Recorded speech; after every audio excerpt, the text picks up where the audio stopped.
നമസ്കാരം. Big boss season 7 ഏറ്റവും പുതിയ വിശേഷങ്ങളിലേക്ക്. അങ്ങനെ എന്തോ വലിയ സംഭവമാണെന്നും പറഞ്ഞ് ബിഗ് ബോസ് ഹൗസിനകത്ത് കയറിക്കൂടിയ മസ്താനി ചീഞ്ഞു നാറി ഉണക്കമീൻ പരുവത്തിൽ അങ്ങ് ഇറങ്ങിപ്പോയേക്കുക. മസ്താനി എവിക്റ്റായതിൽ ഹൗസിൽ അനുമോളുടെ പാവ പോലും സങ്കടപ്പെട്ടില്ല എന്നതാണ് സത്യം.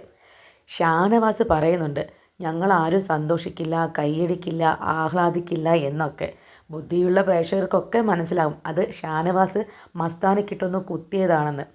ഔട്ടായ മസ്താനി പുറത്തേക്ക് വരുമ്പോൾ ആര്യന്, നമ്മുടെ അപ്പാനി ഔട്ടായപ്പോൾ മസ്താനി കുറച്ച് ആഹ്ലാദ പ്രകടനം നടത്തിയല്ലോ. അപ്പോൾ ആര്യൻ ഒരു റിവഞ്ച് വെച്ച് കളിക്കുന്നുണ്ട്. ആര്യൻ്റെ ഏറ്റവും മികച്ച സ്ക്രീൻ സ്പേസ് തന്നെയാണ് അത് എന്ന് വേണം പറയാൻ. കൂടെ അപ്പാനി ഗ്രൂപ്പായ ബിന്നി, ജിസല്, അക്ബർ, പിന്നെ റെനയൊക്കെ ഭയങ്കരമായിട്ട് ആഹ്ലാദിക്കുന്നുണ്ട്. അപ്പാനി ശരത്ത് ഔട്ടായ സമയത്ത് ബിന്നിയോട് നമ്മുടെ മസ്താനി പറയുന്നുണ്ട്, നീ പെട്ടി ശരിയാക്കി വെച്ചു, അടുത്ത ആഴ്ച നീയാണ് പോകുന്നതെന്ന്.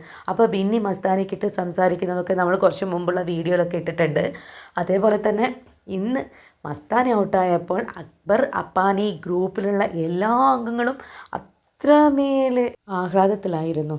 എനിക്ക് തോന്നുന്നു ബിഗ് ബോസ് ചരിത്രത്തിൽ തന്നെ എവിക്ഷൻ എപ്പിസോഡിൽ ഒരിറ്റ് കണ്ണീര് പോലും പൊഴിക്കാതെ ആഹ്ലാദത്തിൽ ആറാടുന്ന ഒരു എപ്പിസോഡ് സീസൺ 7 മാത്രം സ്വന്തം. ക്രെഡിറ്റ് കൊണ്ടുവന്ന് നമ്മുടെ മസ്താനിക്കിരിക്കട്ടെ.